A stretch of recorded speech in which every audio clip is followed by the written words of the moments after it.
What's up, y'all? It's your girl Sakina, and I'm back with another review. This is my review for the Real Housewives Ultimate Girls Trip. This is season 3, episode 4. Oh my gosh, I said that seamlessly. So happy for me. Anyway, let's go ahead and get into this review, right? So it starts off with it being Portia's day. Speaking of Portia, we see Giselle and Portia. They're having a conversation about getting drunk the night before. I guess Portia went to bed early or something, so she was asking Giselle how it went. Like, they were in the pool. Did they get drunk and get naked? And Giselle was like, no, we were not. And she was like, y'all boring, because, you know, Portia a little freak, so she's down for a little girl-on-girl naked action. And she was like, well, you know, the white girls, they like to get on camera with their boobs just all out. And I said, and yeah, you like to hide behind the cameras with your hot mic saying that you like to get your box 8. Anyway, so then we see Leah and Candace, they're in the bathroom talking about what happened on the boat ride from hell. And Candace was basically saying that Leah handled herself right. Now, I know some people were feeling some type of way about Leah calling Giselle neck in the last episode. I didn't speak on that simply because I just did not feel like it. And y'all seen my energy last week. I was just really not into it to go into every little detail. But it didn't make me feel some type of way. But it was kind of like, it wasn't original, obviously, because we know where she got that from. She got that from Candace. So had she came up with something of her own, then, you know, I would have been like, eh. But the fact that she bit off of Candace, it was just kind of like. So Candace is saying that it was just so much drama going on. There's not too much of a difference between what the housewives do compared to the soap operas that we grew up seeing, or that's still on the TV to this day. So she was like, the only difference is they get paid with a script, or they get a script and we don't. And she was like, we actually deserve an Emmy. So then y'all know production, they do the Days of Our Wives intro. It was real cute. It was Portia doing. So you have the Cuban freaking frack, Leah and Heather. They're having dinner or breakfast. And they were talking about, you know, the big blowout between bad weather on the boat, because they feel like that's the biggest drama that they're having throughout this trip. And Heather was like, I mean, yeah, she's saying that I've done stuff for the show, you know, writing the book and stuff like that. But she basically admitted that she was doing what she did for the show to hang with the big dogs. And I know some people in my comments were saying that it is Heather's personal journey as far as, you know, taking her name off of the Mormon list. You're absolutely right.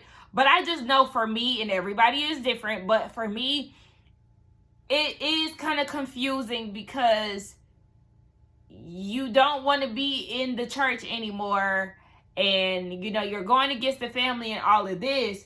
I mean, you might as well go all the way, but you know what? It's her own time, and so it is what it is. So, yeah, Leah was like, well, you know, she was just more so telling me to watch out for you. That was just the main thing. And Heather is like, well, you know, that's my cousin. And the way that Heather was saying whatever she said, it was kind of like she got something in her back pocket for Whitney if she tries her again. Was I the only one who felt like that? Okay. So then we have Portia. She's saying that they are going to do massages and games that day. They were going to go on an excursion, but it's a rainy day. So she just wants to play games, team building, and have fun. Y'all know how these type of things go. The games go left, team building. It might last for a little minute, but then they're going to be arguing again. So we just going to see. So then we have Whitney. She's on the phone with Lisa. And they were talking about the situation that's going on with Heather. They're both saying that Heather is being exposed as a liar because, you know, she is writing this book to leave the Mormon church and talking about being a bad Mormon, but she hasn't left the church completely. And I don't know, because Whitney said that Heather recommended her for the show, so she felt like she had this blind loyalty to Heather. And, you know, in regards to that, she had this disdain for Lisa and anybody else. I stopped watching season 3. I watched a little bit of it and then got very uninterested, so I stopped. But I can't recall a time where Heather had like that Jen mentality. Like, you have to be loyal to me and to me only. You can't be friends with somebody who's going against me. Like, I didn't see that. Did y'all see that? Is there something that I'm missing? But I really did not see that coming from Heather. And if I did, it's just not cooking for me right now. But downstairs, Heather is having this conversation with Portia, and she's saying that she hasn't left the church yet because, or she has to take her name off the list, which is just a database, because it's not something that's important to her. And Portia's like, but girl, I mean, just on the boat ride, you were saying that, you know, it just kind of took you a little, it took Whitney some time. So, you know, it's taking you a little time too. So which one is it? But what I thought was real rich, okay, was Portia saying in her confessional that she doesn't know what to believe with Heather. She's not a bad Mormon, she's a bad liar. I said, not too much now, Miss Ma'am, because we know you. You got a lying spirit too, so I'm going to need you to calm down with all of that, Miss Portia. It's day 4, and Leah is in her confessional. She is not really feeling this following cliquey type of mentality that some of the women have. She's really siding with Candace because Candace had her back on the yacht, and she feels like Candace is a free thinker. She's hoping that, you know, she'll come back to her confessional with more positive updates. But Leah, you've been a housewife for at least 3 years at this point. And I'm thinking like the 3rd year was this show. So I'm saying this is not your first rodeo with being on Housewives. I understand that you were the youngest one of your cast, you and Tinsley, and she's like the youngest though, Leah. But you have to understand that this is typical housewife behavior. This is nothing new. I don't know if it's because she is also feeling the same way that Candace felt, as far as being so far away from home, being with a room full of drunk women 24/7. And on top of the drama, I don't know, because, you know, life is different when you're the sober one on the outside looking in. But I just don't like how she's moving around. She is really being a party pooper. And I feel like you should have just stayed home. Now, clearly, this might be something that she needed, the opportunity that she needed, because her show is on hiatus right now. But you're being a buzzkill. Child, they getting these massages and they getting turned on. When Candace said, is this a bathhouse? Are we at a brothel? Baby, you got Heather, Giselle, Marisol, Leah, everybody making their little bedroom noises. I mean, truth be told, I've been behind the scenes, you know, doing the little back stretches and trying to crack my back and stuff. I might need me a little Thai massage because they seem to get the girls right and I need one. I really need a massage. The thing is, I really don't like massages, y'all. Fun fact. If they're not enjoyable, how many massages have I had? I know I had one. My mom got me one for my birthday. I want to say I've had 2 massages in my life, but I know I had one for sure off the top of my head. And I was like, get me out of here. I'm not enjoying this. It's not fun. Like, thank you, Mom, for the birthday gift. But at the same time, this is not comfortable. So, it looked like it would be fun. And baby Portia ain't playing about that Thai food, that Thai KFC. Now, they say that KFC in different countries really be hitting. I don't eat meat no more, but I mean, she damn sure making me want to look. Give me a little piece. Give me a little piece. Child, I'll be on the floor. Just like Leah is on the preview. And then y'all see Giselle with another recycled outfit. She got on her hot pink 2-piece suit. And ain't nothing wrong with repeating outfits because I get on YouTube, okay, as a regular person, and I repeat clothes all the time. However, like I said, housewives, luxury, fashions, and all of that, Giselle is real regular like me. She just collecting the check. That's the only thing. Like, you want a reality show. I mean, it's supposed to be based on luxury and stuff like that, but you just as regular as me. All right, so we getting down to this barbecue, right? And the ladies have to, it's kind of like Korean barbecue, but it's, you know, Thai.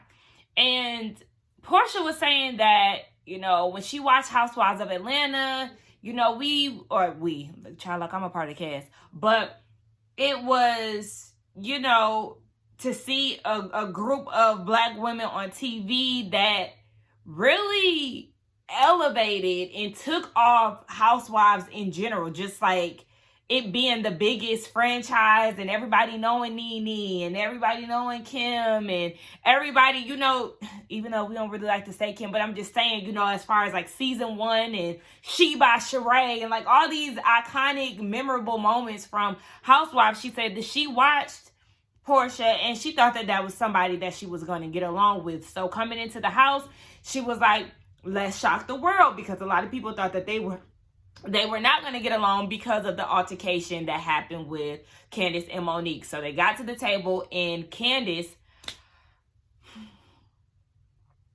that napkin could not have been any bigger and just as obnoxious as her big ass hat. Why couldn't you fold it? I got a little napkin right here.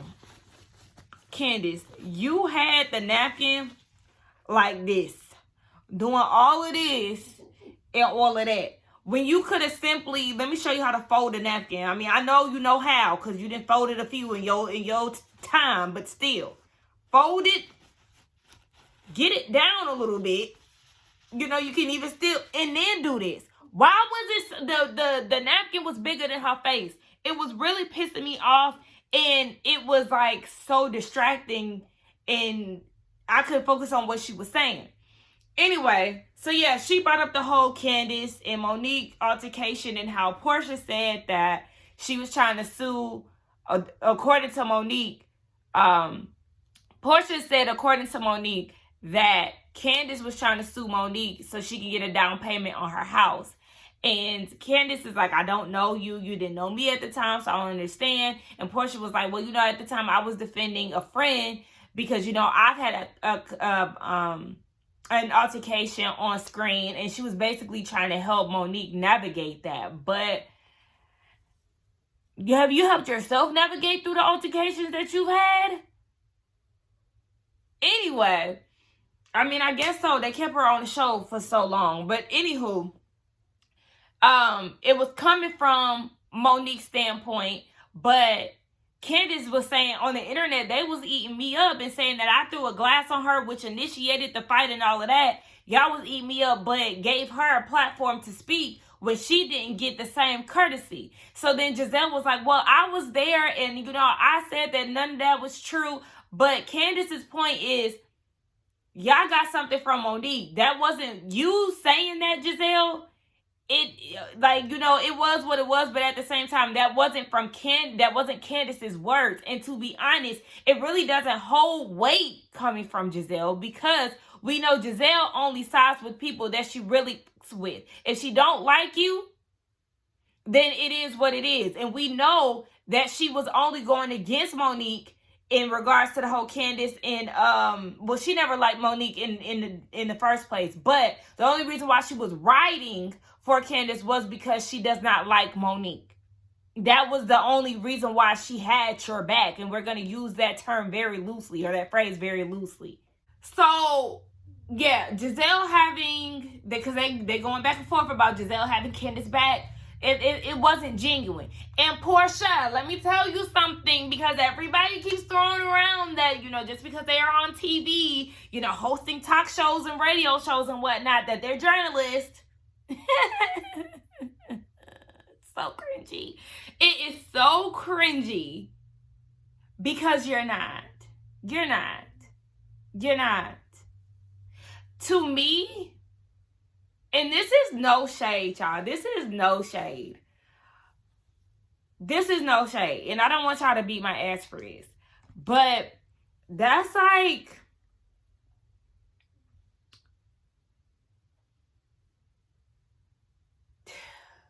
I don't want people to beat my ass, but I'm just saying, like, that's like daycare workers saying that they are, I don't want to say, because they are teaching the kids, but it's not the same level as, you know, the teachers that actually went to school and graduated with degrees to teach kindergarten through 12th grade. You know what I'm saying?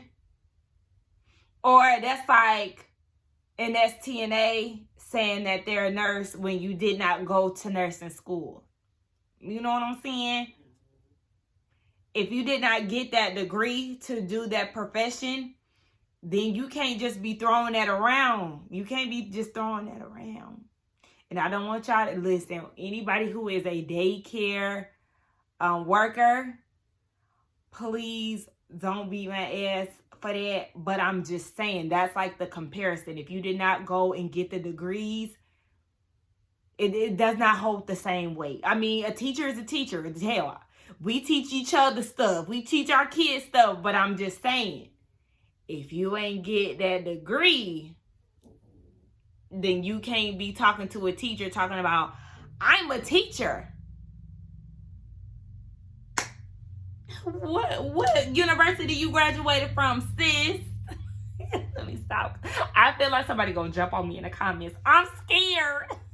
It's interesting to watch Portia continue to defend her foolishness instead of just apologizing to me. Girl, her and Monique is one and the same. The first time that she repeated things she knew weren't true. Oh! It's still hurtful that she's doubling down on really being a bully once again.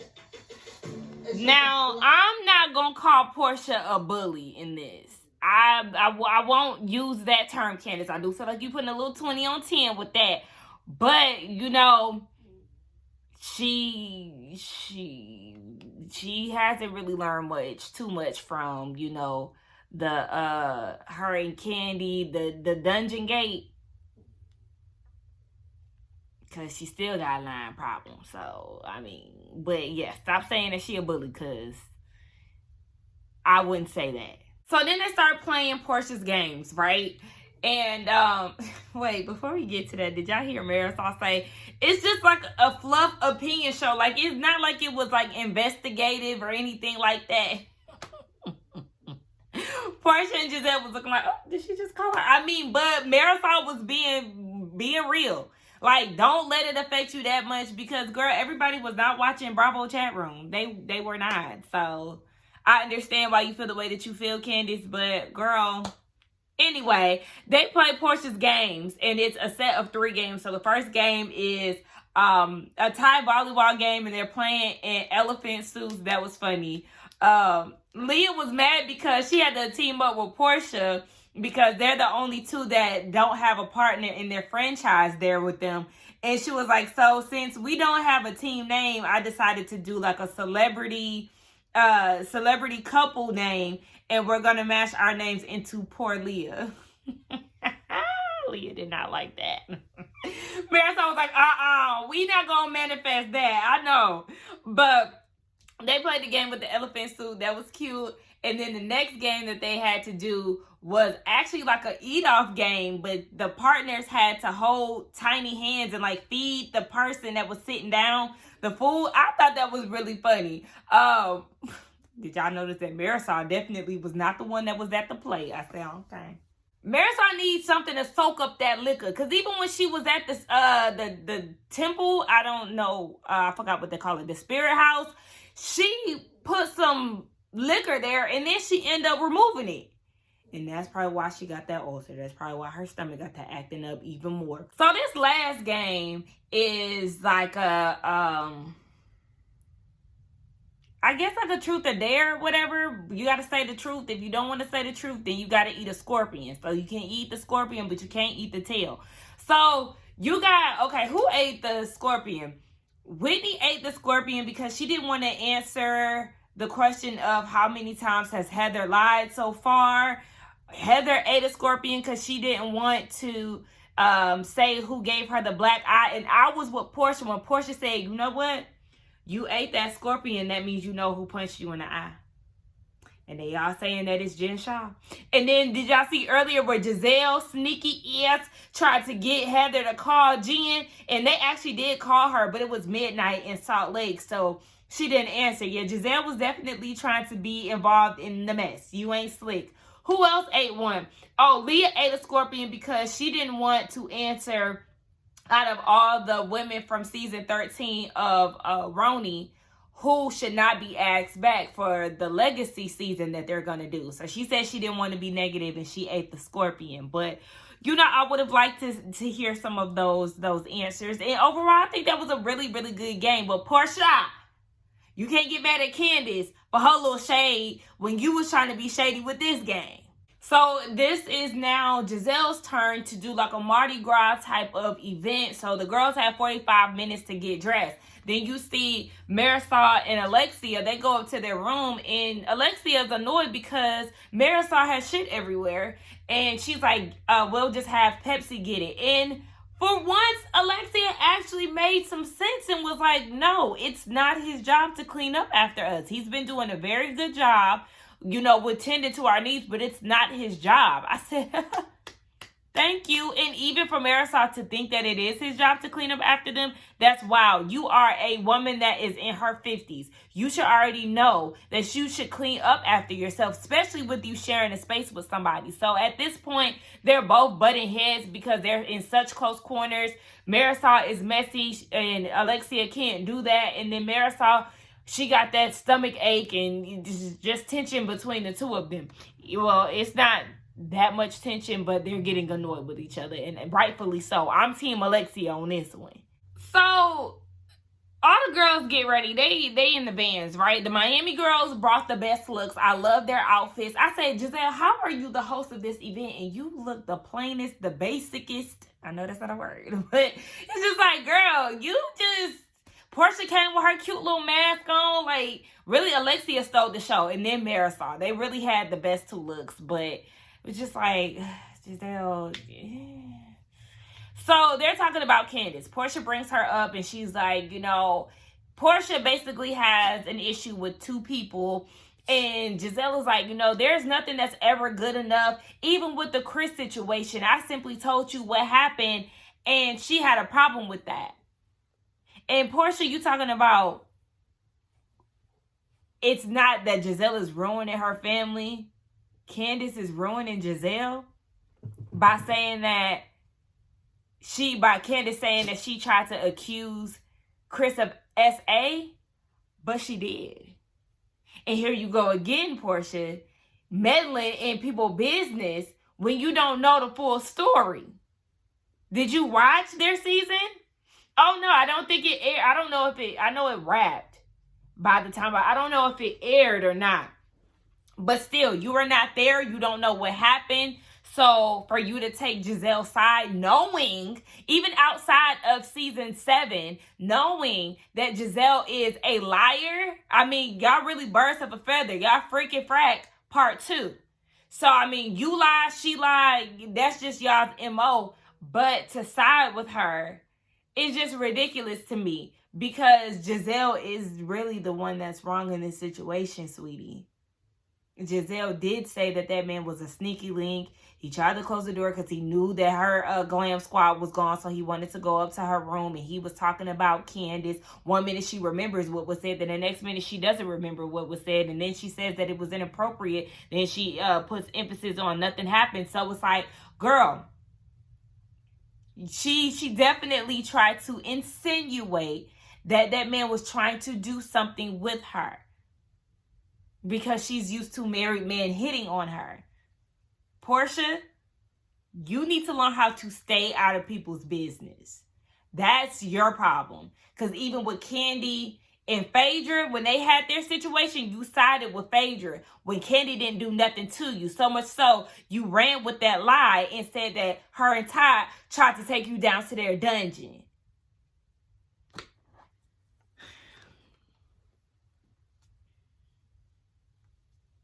Part 2, freaking frack, part 2. She was like, Giselle, you're the reason why people of sexual assault don't come forward. Oh no! She says that to me on camera. You are the reason that people cannot come forward with sexual assault allegations. Are you kidding? That's so damaging. Insinuating I'm lying. Yes, so wait a minute, Portia, that's so damaging. Do you remember what you did to Candy? Do you remember what you did to Candy? Do you remember what you did to Candy? Bro, these people be blowing me. People really be blowing me. Like, girl, I mean, we know she like to rewrite history and whatnot, but like, that's y'all girl. And let me say this, I do not mind Portia on this show, but it's just so fascinating how people can say or react to certain things in a certain way when it's like, sis, did you forget what you did? What? So down at Giselle's dinner, they were having it outside. It was New Orleans themed, and they said, baby, the top people threw down, okay? They felt like they was in New Orleans. I said, come on, Thailand. Like, I really need to try Thai food. It's, you know, plenty of Thai options around me, but I don't know why I've never gravitated to a restaurant, but I really do want to try it because they are selling me, okay? The people are throwing down, and I need to get me a good taste of it.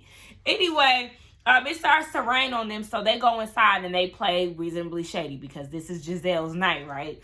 So she asked a series of questions. I ain't going through all of them, but she did try to address what Alexia said about how, I can't remember what she said exactly, but like paved the way for them, even though their show got canceled or something. And Alexia was like, I'm actually reasonable with that, and I'll explain why. She said that their show was really diverse. You know, you had Spanish-speaking women on the cast. They had a transgender on the show, and they also had drag queens. But let me tell you, drag queens are not something new on the Housewives franchises. But I will agree with Alexia in regards to none of the shows making a comeback after an 8-year hiatus. 8 years, y'all, that's close to a decade. Do you know how long that was? And Bravo brought them back. And they brought them back even better than they were before, and even more diverse than they were originally. I feel like we know that Atlanta, you know, was the first black cast, even though they had Kim, but they were the first black cast. And, you know, I was just bigging them up about how they just catapulted the Real Housewives in general. And it was the most successful franchise out of everybody. Miami was diverse too, because they did have Spanish-speaking women. And not only just Spanish-speaking women, they were diverse in where the women came from. You had Cubans, you had Brazilians, and I mean, Leah Black was white, but you know what I'm saying? They were diverse in that. So I applaud them, and I'm with Alexia on that. Yes, she didn't necessarily use the word pave the way, but y'all know Giselle, she gonna put a little stank on it to add some drama. But I was with Alexia on this. And Marisol and Alexia act like they got some damn sense on this show, but then they get back in their comfort zone. You know what? That's the problem, because Teresa did the same thing. Season 1, she was acting real good on Ultimate Girls Trip season 1. Then she get back on her franchise and she be acting a fool. So you get to see how people behave in certain environments on these shows. But it's just like, well, if you can act like this on here, why you can't act like this at home? It's that comfort level. They don't know how to act in comfort. So then Giselle asks, is it reasonably or shady to call somebody a bully? And something else. Yeah, I don't remember the questions verbatim, but half of y'all watched the show, so y'all know what was asked. But it was in regards to Candace calling Giselle and Portia bullies because of the way that they came at Leah on the boat. Candace, you do need to stop tossing this word bully around, because at the end of the day, Leah was acting as if she didn't want to be there. Now, yeah, Portia started with her by asking her if she wanted to go home or whatever. So she did set the tone for the way that they interacted. But still, we do have to start at the beginning. And Leah definitely was bored at the table when Alexia was talking about Herman, making statements, trying to gaslight Marisol. And it's just like, Leah, do you want to go home? Because we on episode 4, we still asking Leah, do you want to go home? That's not bullying. It's just like, girl, your energy, Leah, is off, and they didn't like it. Simple as that. Giselle, these questions really dumb for real. So she asked, is it reasonable or shady to give a book a title that you don't believe in? So everybody was like, that's shady. And then here come Whitney. I want to give Heather the floor so she can talk about her journey because it's really inconsistent. And everybody's like, girl, no. Alexia was like, girl, it's just like a divorce, okay? You ain't signed the papers yet, but you know that marriage is over. So, you know, she and Heather exchange a high five. And it's like, Whitney, what is your goal here? Like, we get it. We get it. It don't make sense to me either. but you are too fixated on this, okay? Let it go and let's move on. Because just like they said, 4 days of y'all talking about the church. Just don't go to church, okay? We don't care anymore. All right. I just want to clarify one thing. Girl. 3 lies that Heather's told on camera. She knows how she got her black eye. She was never friends with Lisa Barlow. Girl, okay. And she hasn't left the Mormon church. So the masks are gonna come off and we're gonna get to the bottom of the lies. Girl, wait. Whitney, now you thought you ate with that. Whitney, at the end of the day, we do not care. We all knew that Heather and Lisa was never friends. The black eye thing, yes, she is lying about that. In the church, I mean, I know they were saying like some family members was coming out about that and all of that, but she working real hard for that check in her prep for season 4 of Salt Lake City. Now, you said that you was going to let it go. This is the thing that's confusing me, because you said that you was going to let it go and you was trying to show her when you ate the scorpion that you're, wanting to move on, but then you acting like this. Do you want to... You put it on for the cameras. Yep, just like I said, you working hard for that check. I forgot that quick. Anyway, let's get down in the comments and talk, y'all. I enjoyed this episode. Do not forget to like, comment, and subscribe to my channel, and I will see y'all in the next one. Bye.